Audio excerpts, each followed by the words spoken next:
Bienvenue à cette nouvelle édition de Décryptage sur Africa 24, émission enregistrée en marge de la 3e édition de Pro Meet Up and Learn, un événement organisé à Douala, dans la capitale économique du Cameroun. Nous recevons aujourd'hui le président de la Chambre de commerce, d'industrie, d'agriculture et des métiers du Congo, Paul Obambi. Avec lui, nous abordons les opportunités de coopération commerciale, agricole et industrielle en Afrique centrale.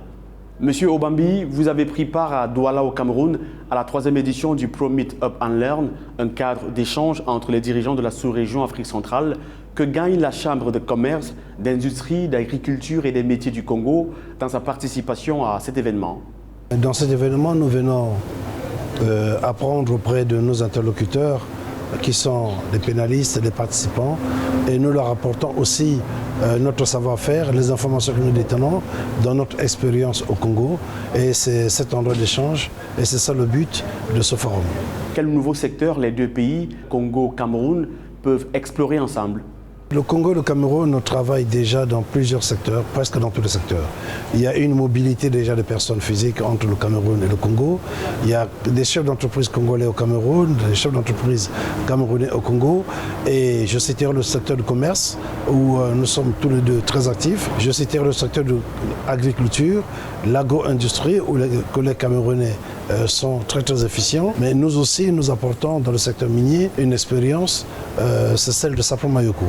Le Cameroun, comme le Congo, est producteur de mines. Cette expérience méritait d'être connue par nos collègues camerounais, par les autorités camerounaises, pour que nous ayons ici des opportunités pour agir. Quelles opportunités les hommes d'affaires des deux pays peuvent explorer dans le domaine industriel et agricole? Aujourd'hui, nous avons besoin des jointures, des hommes d'affaires dans nos deux pays. Parce que la grande bataille aujourd'hui, c'est se mettre en ordre pour aborder une question essentielle, c'est l'application de la zone de libre-échange économique. Il faudrait que le bloc de la CEMAC soit suffisamment solide pour affronter les autres blocs. Parce que les prétextes douaniers ou les protections de frontières vont tomber. Dans 8 ans, le continent africain aura près de 2 milliards d'habitants. Donc le marché sera intense, mais c'est les meilleurs, c'est ceux qui feront les meilleurs produits en rapport qualité-prix qui vont régner sur le continent. Donc nous avons intérêt à nous associer, Camerounais, Congolais, Gabonais, Centrafricains, ainsi de suite, pour que nous puissions avoir des grandes entreprises capables d'affronter cette compétition. Le Congo s'est doté d'un plan national de développement à l'horizon 2026. Comment le secteur privé congolais s'implique dans la réalisation de ce plan? Dans sa conception, nous avons apporté notre modeste contribution. Le gouvernement congolais nous a associés à la préparation de ce plan, qui désormais est une œuvre commune. Et aujourd'hui, en ce qui concerne l'application, nous souhaitons vivement qu'il y ait une distinction claire entre un État régalien qui va réguler et des acteurs économiques qui vont agir pour que ce plan ait beaucoup de chances de succès. Naturellement, il y a complémentarité entre l'État d'une part et le secteur privé de l'autre. À Kintélé, en mai 2022, lors de la première édition du forum sur le partenariat public-privé, le gouvernement avait annoncé la préparation d'une loi visant à encadrer les partenariats publics-privés et contribuer à l'amélioration du climat des affaires. Qu'attendez-vous de cette réforme? Cette réforme est aussi la demande du secteur privé. L'État lui-même atteint ses limites. On ne peut pas laisser l'État tout faire.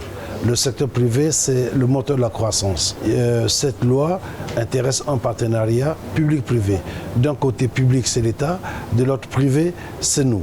Et ensemble, nous attendons cette loi qui est déjà très avancée parce que le gouvernement congolais s'est attelé à le faire. En plus, nous avons eu le privilège d'avoir désormais un ministre en charge de la coopération internationale chargé de la promotion de partenariat public-privé.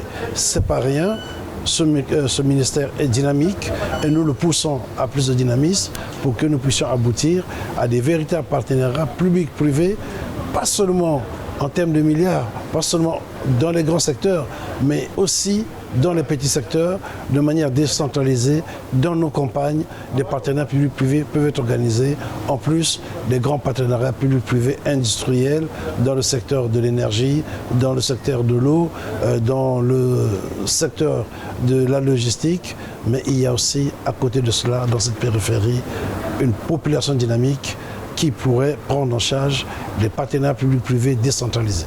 Paul Obambi, président de la Chambre de commerce, d'industrie, d'agriculture et des métiers du Congo, merci d'avoir répondu aux questions d'Africa 24.